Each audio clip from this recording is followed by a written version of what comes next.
Ya, kali ini saya akan membahas tentang dokumen scanner. Dia emang untuk khusus Office, small medium ya. Ini adalah ADS 2200. Nah, kurang lebih teman-teman bisa melihat di layar dia seperti ini ya. ADS 2200, dia putih, bentuknya desktop. Terus kemudian perbedaan yang paling signifikan antara ADS 2200 dan 2700 W adalah dia tidak memiliki display atau layar. Oke, nah untuk mempersingkat biar kita lebih cepat tahu cara pakainya. Nah, kali ini saya akan tunjukkan untuk instalasi ADS 2200 di Windows menggunakan USB, ya. Jadi memang di ADS 2200 ini interface-nya hanya satu, yaitu hanya USB. Jadi langsung saja kita mulai, ya. Seperti biasa, kita akan download dulu drivernya. Kita akan buka Google Chrome. Kita akan download driver ADS 2200.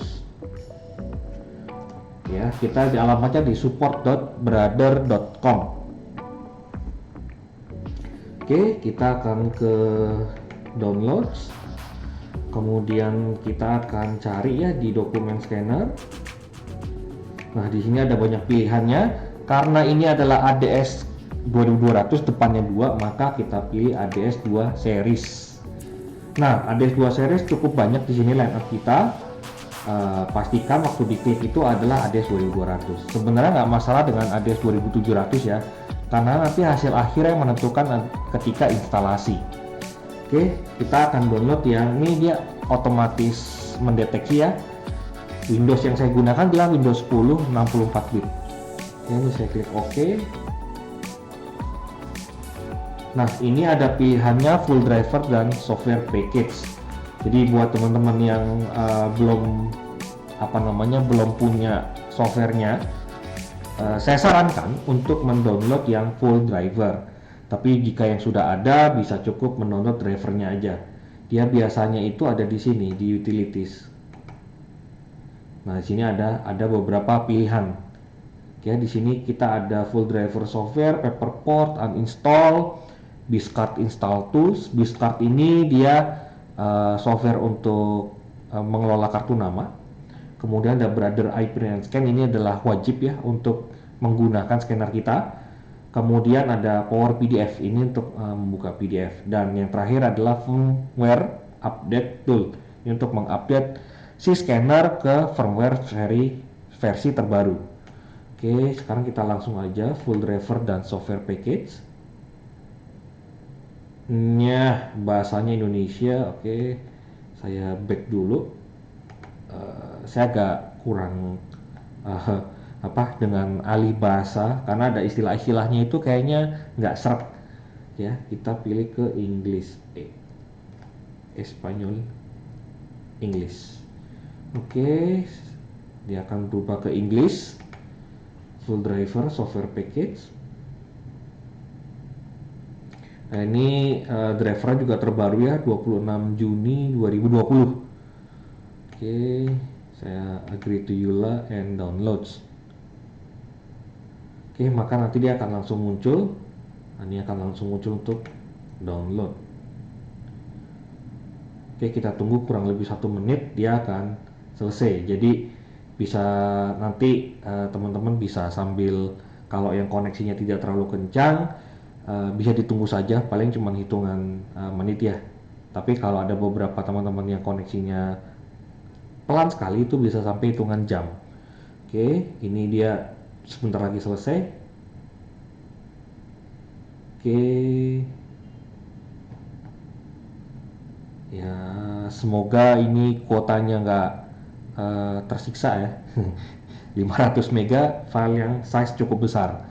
Jadi kalau misalkan sudah terdownload, jadi buat teman-teman disimpan ke flash disk, kemudian bisa di share ke teman-teman di kantor atau teman-teman lainnya, sehingga tidak perlu memakan kuota. Ya, nah ini dia sudah selesai. Ya, dia sudah selesai. Oke, kita coba install.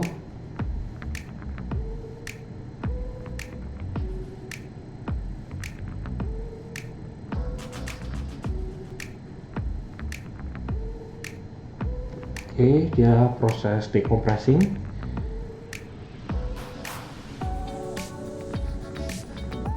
Nah, nanti kita bisa menggunakan driver ini untuk di driver ADS 2700W juga.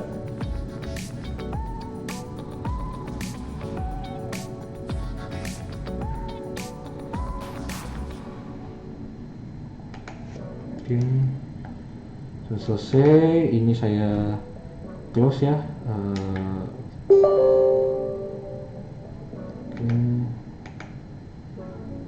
Start yes.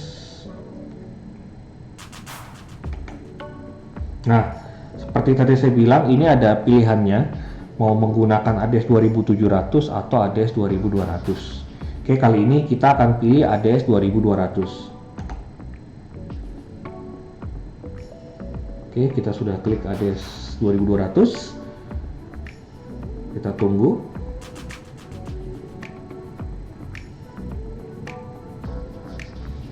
Nah, ini kalau bahasa kembali lagi bisa teman-teman sesuaikan mau menggunakan yang mana. Kalau saya tetap lebih menggunakan yang English. Oke, saya next. Kemudian I accept. Saya next.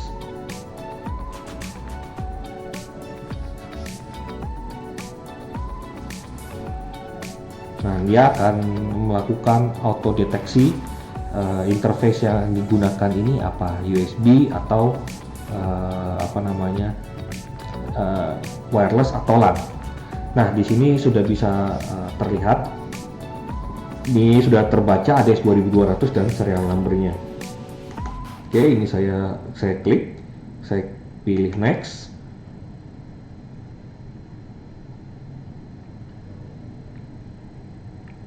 Nah, ketika proses instalasi ini juga ada beberapa konfigurasi pilihannya. Jadi nanti tinggal teman-teman sesuaikan. Nah, kali ini yang saya akan share ke teman-teman adalah yang defaultnya aja. Default kayak apa sih gitu kan? Karena banyak yang lebih memilih menggunakan default ketimbang kita harus custom atau merubah beberapa pilihan yang sudah di set di awal.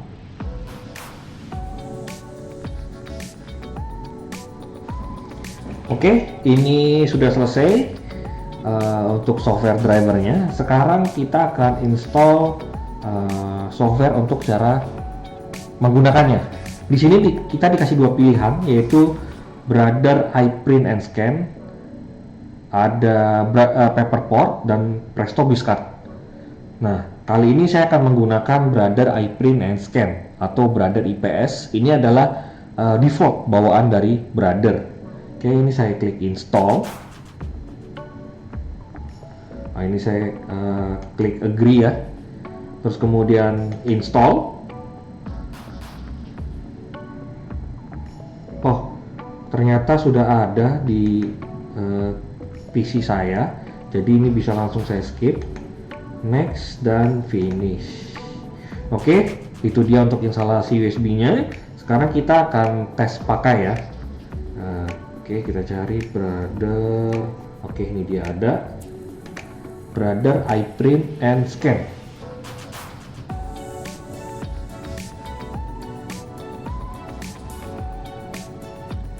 Oke, new version. Saya cancel dulu aja. Nah, saya akan, ini sebelumnya adalah ada 1700, maka saya harus rubah dulu. Saya akan ganti mesinnya.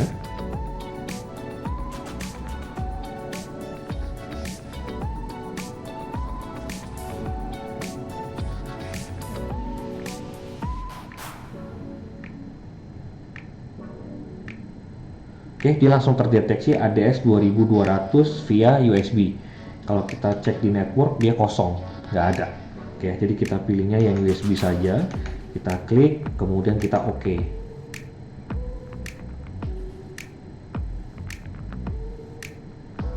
Nah, dia sudah terpilih, maka kita bisa langsung klik scan di sini. Nah, ini adalah konfigurasi default. Di sini ada dokumen size-nya auto.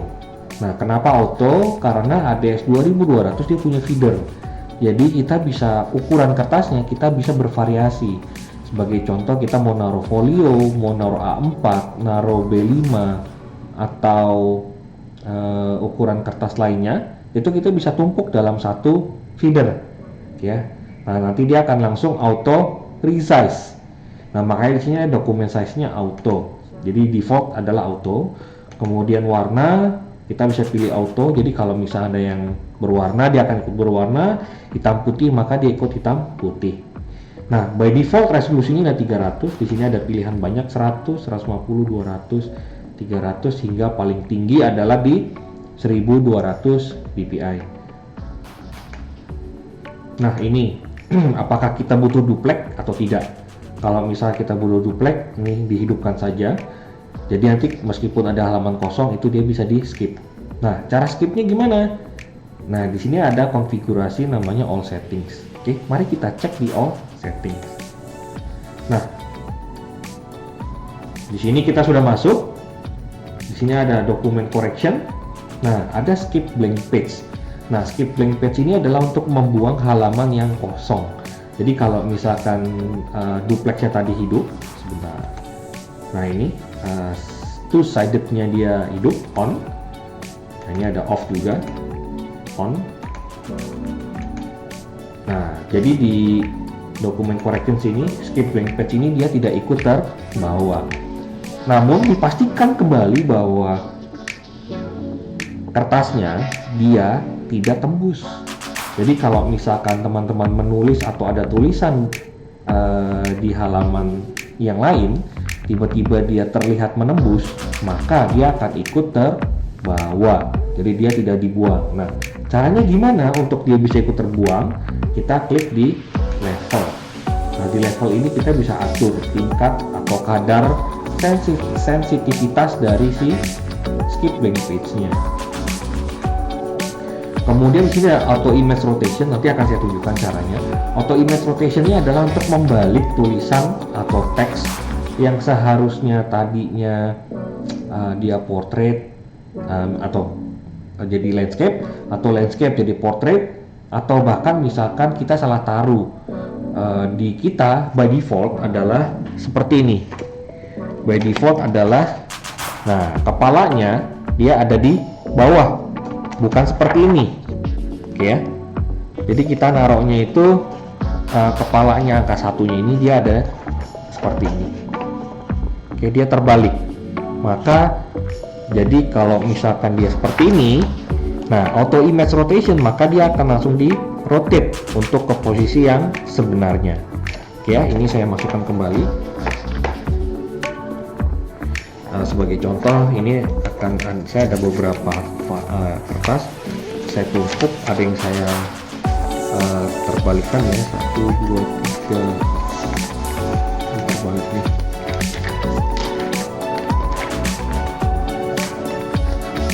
Oke, saya terbalikkan dulu.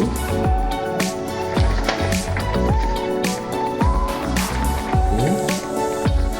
Nah, ini saya punya angka 5, 7, 6, berarti 5, 6, 7.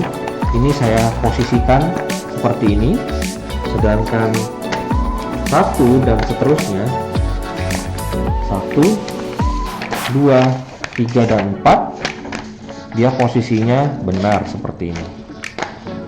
Oke. Oke, seperti ini ya. Ini posisi terbalik. Saya taruh di sini. Oke.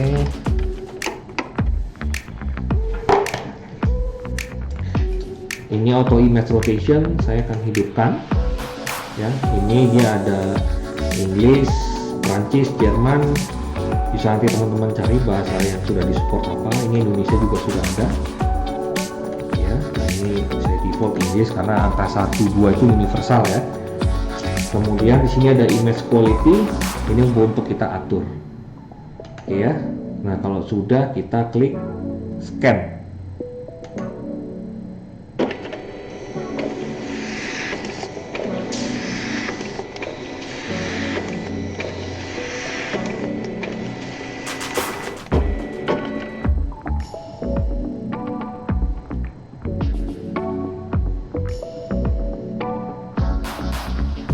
Oke, ini adalah proses scanningnya. Dia membutuhkan waktu untuk memproses. Nah, ini dia sudah selesai.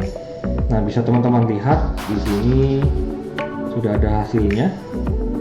Ini 1, 2, 3, 4, 5, 6, 7. Nah, ini agak rancu ya karena pakai tulisan tangan. Jadi si optiknya dari scanner agak-agak gimana gitu. Nah, yang sebenarnya kalau dia pakai menggunakan apa namanya ya, tulisan printer, cetakan printer, maka dia tingkat akuratnya cukup tinggi. Karena ini menggunakan tulisan tangan, contoh kayak ini nih. Nah, sebenarnya itu angka 6. Nah, tapi di scanner dibacanya angka 9 ya. Jadi tulisan tangan ini agak gimana gitu. Nah, it's okay, tapi nggak usah khawatir. Kita punya fitur yang namanya rotate ya. Nah, tadi mungkin teman-teman sudah perhatikan ini tadi duplexnya hidup ya. Duplexnya hidup. Nah, ini kita bisa rotate ke kiri. Ya, ini saya benarkan dulu. Harusnya seperti ini 6 ya. Tulisan tangan. Nah, 7-nya ini kembali lagi. Jadi 7-nya ini lihat-lihat mirip kayak huruf Z gitu ya. Huruf Z unik. Nah, ini angka 7 ya. Nah, ini kemudian jika sudah, kita bisa langsung save ya. Kita save to PC, atau jika belum ada yang terlewat, kita bisa tambahkan halaman, add pages. Nah, di sini ada keterangannya, kita mau menyisipkan atau tidak. Jadi kalau misalkan tiba-tiba ada file yang tertinggal nih, ini juga bisa kita sertakan. Jadi tinggal kita masukkan kertas. Contohnya saya masukkan lagi angka 1 ya, angka 1 sama 2 saya taruh lagi, saya sisipkan. Oke, saya scan.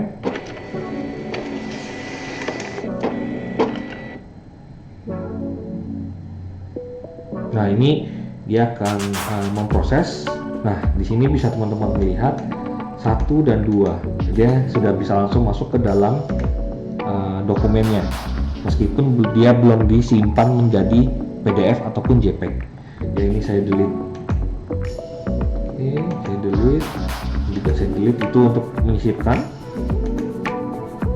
Nah, di sini kita juga ada beberapa pilihan. Save to PC, berarti dia akan menyimpan di PC. Nah, ini dia akan menyimpan di folder dokumen. Saya taruh di desktop aja kali ya.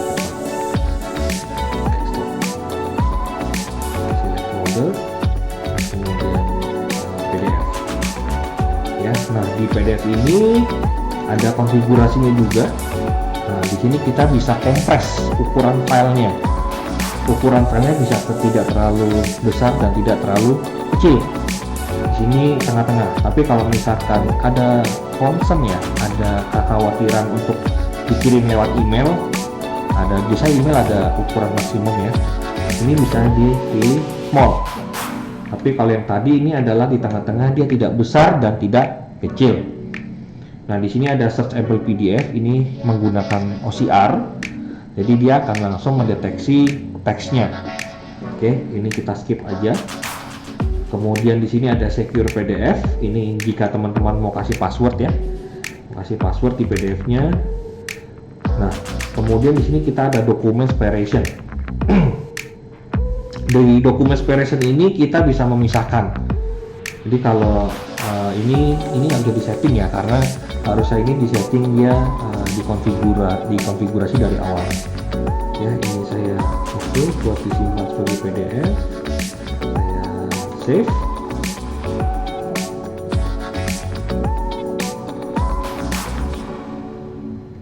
Nah, dia sudah ada di sini. Oke, ini saya buka.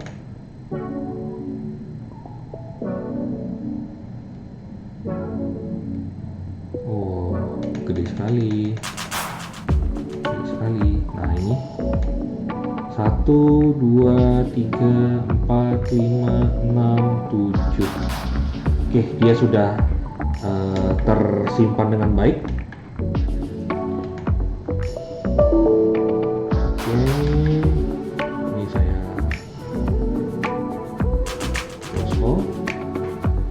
Ini terus kemudian kita ada tiga pilihan lainnya, yaitu scan to cloud. Nah, scan to cloud service sendiri pilihannya ada banyak, bisa teman-teman sesuaikan kebutuhan. Jadi misalkan mau pakai Dropbox, Google Drive atau OneDrive, tinggal teman-teman pilih. Kalau saya lebih prefer menggunakan Google Drive karena di samping space-nya cukup besar dan juga harga premiumnya juga tidak terlalu mahal, ya. Nah, kemudian ada OneDrive. Nah, ini biasanya jika di kantornya teman-teman atau misalnya ada teman-teman yang membeli layanan premiumnya Microsoft, itu biasanya sudah include dengan Microsoft OneDrive. Oke, ya ini tinggal diklik aja sign in, nanti akan langsung diarahkan ke menu integrasi.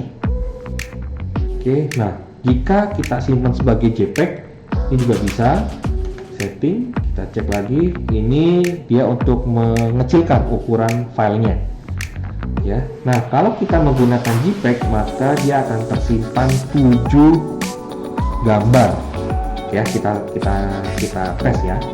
Ini JPEG. Tadi scan to cloud, ini saya rubah substitusi lagi, saya rubah ke JPEG. Nah, ini juga sama pilihannya. Ini saya matikan, saya save. Nah, bisa dilihat di layar, dia akan langsung ada 7 file JPEG. 1, 2, 3, 4, 5, 6, 7. Nah, jika kita ingin menyimpan gambar dalam satu file sama seperti PDF, itu caranya kita harus pilih formatnya TIFF. Ya, kita ulangi kembali. Nah, sini ada JPEG. Nah, sini ada TIFF.